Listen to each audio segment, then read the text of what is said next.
Alright, so I'm going to go over how to do a tonal progression. Just to kind of walk you through the process, this is something you guys will probably want to do in your sketchbook before you start working on the optical illusion design. But you can see I have my paint all set up. I'm just going to use a piece of scrap paper I have left over from some of my collages.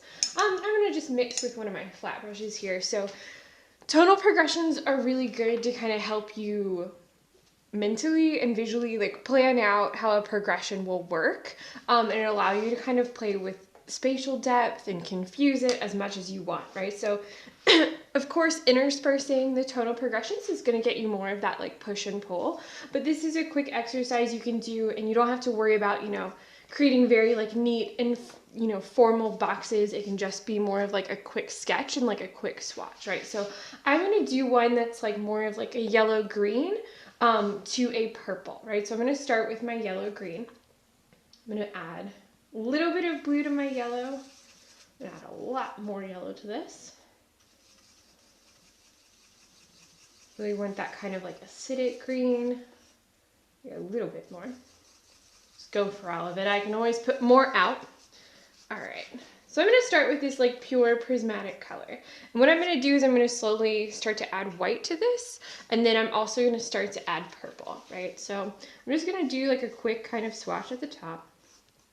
Nothing crazy. And it doesn't have to be perfect. Something you will want to do too, something you can think about when you're doing these tonal progressions, is how thick you want your bands to be. When you're doing it in your sketchbook, you can just kind of, however the width of the brush is, but when you're doing it in an optical illusion like design, either one that you've, pulled a template from the internet or something you've created, varying the thickness of your lines will also play with that illusion of depth, right? So I'm going to make a purple, add a little bit of blue to this. So this is more of the colors I asked you guys to get in the kit. There is, steady on. There's another blue that's going to be, better for making purples, and it's ultramarine. I just didn't want to use that because I wanted to, I have options to have that color, but this will make just as fine a purple for our intensive purposes, right? Pigment can only go so far. So I'm going to kind of do this other swatch at the bottom, and I just want to go ahead and mix my two colors that I want to like, be the voices of this tonal progression up, just so you guys can kind of see where I'm going with the transition. So I left this big gap in between them, and you don't have to start on opposite ends.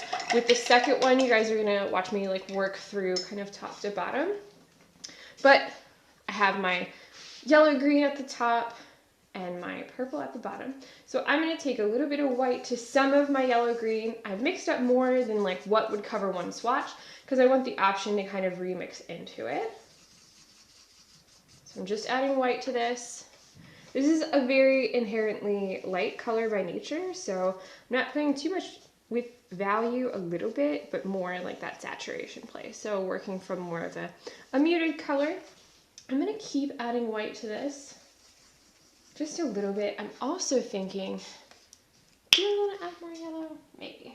So something too, this is a good reason why this is something you should do before you just go for the optical illusion design for the exercises, is that you can kind of work out any glitches you might find that are like, I don't really like this tonal progression. Well, at least you did it in your sketchbook or on a piece of scrap paper instead of your final piece, right? So it's kind of nice to just like have this method worked out before you go to your final design, so that way you kind of know what to expect, right? And something too that's really important is you want to take very small steps, right? So notice that mine are a lot closer than when I did a demo for the color wheel assignment. You don't want to take steps that are too big all of a sudden, right? Because it's going to look, you just won't get the illusion or the impact that you want, right? So what I've done now is I've added just a touch of that purple into that light green mixture. And what you should see should start to turn like a little gray. I added a bit more white to it because when I added that purple, it darkened up the value a little too quickly. I wasn't quite ready for the value to get that dark. So notice I'm doing like the corner of my brush at a time. Baby steps, right? Because usually, especially with purple, a color that's very inherently dark by nature, a little bit goes a very long way. And of course, you know, it's up to you. You can take little bigger steps if you want, but you can see that the variations are really, really subtle. It's kind of what I'm going for, right? Because I'm just going to be able to play more with like how much or how little I want these variations to occur. Add a touch more green into this. It was getting a little too purple too fast.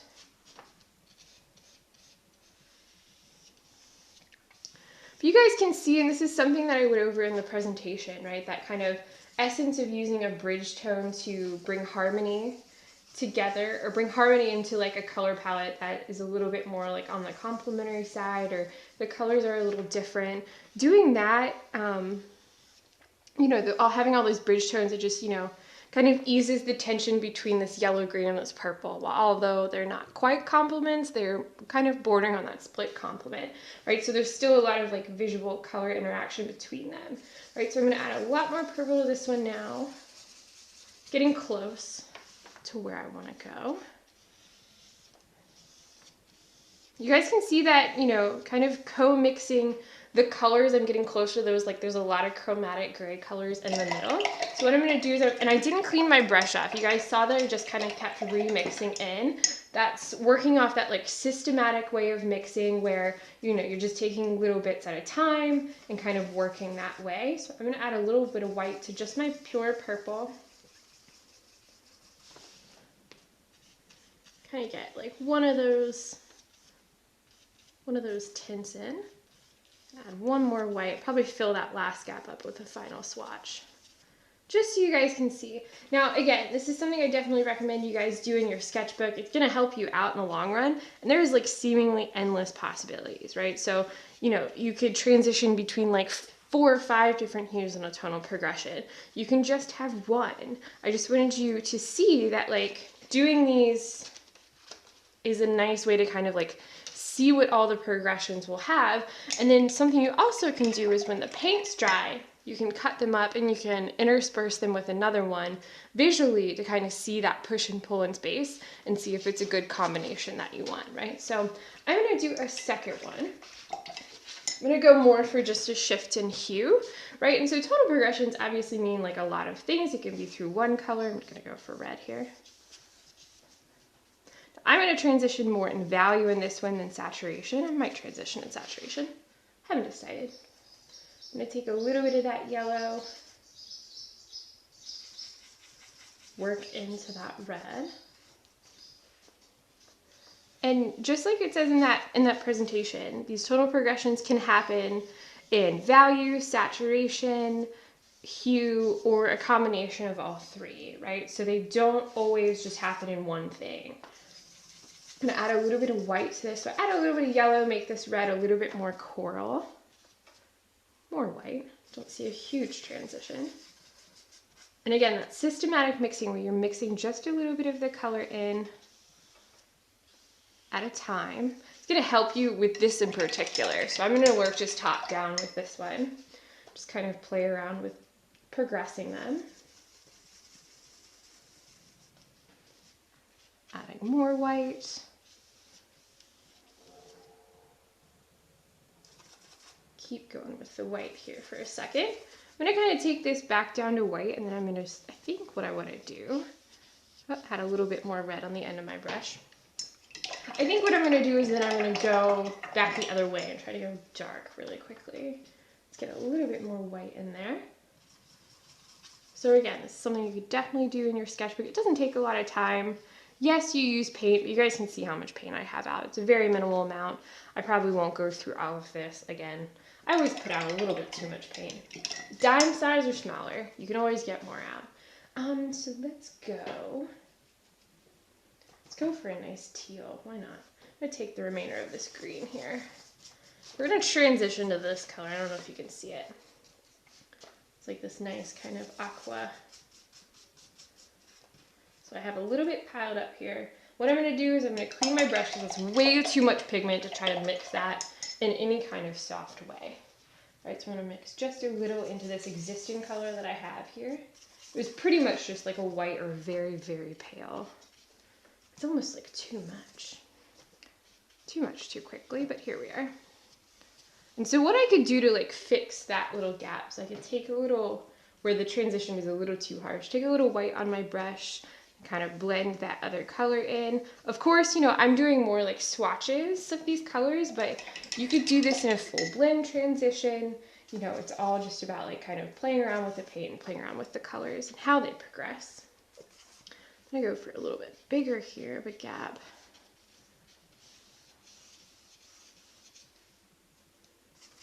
Just kind of mixing this in. It's also really relaxing as well. Have a rough day, just make a couple tonal progressions, you'll be fine. I'm gonna add a little bit more blue into this now. Kind of continue progressing in hue. More blue and just a tiny bit of black. Remember, black goes a very, very long way, just a little bit, so you don't want to add too much at a time. And again, it's that systematic way of working. So, you know, I'm just mixing a little bit more each time, every time I do a swatch. And this is, in all honesty, like one of the best ways to kind of play around with like learning to mix color and just, you know, you're gonna get better at how much of what color you need to like add to what mixture. The more that you just practice mixing, the better you're gonna get at it. It's gonna commit more and more to memory, but if you don't want to commit it to memory quite at this point, or you're still really learning, you know, write down little recipes. Like on the side, I could put, okay, I started with red, added a touch of yellow, added white, then I added that like green and blue mixture, and then added black. So you can kind of keep track of what exactly you just did. But this is a quick kind of tutorial on how to do tonal progressions. And when, you know, if I wanted to, when it's dry, I could cut these all along the way and kind of intersperse them with the neighboring one and just see if I like the palette. And if not, then I know when I get to the optical illusion design that I can kind of tweak maybe some of my color combinations, whether it be, you know, a hue choice, a value, or saturation. So I hope this helps.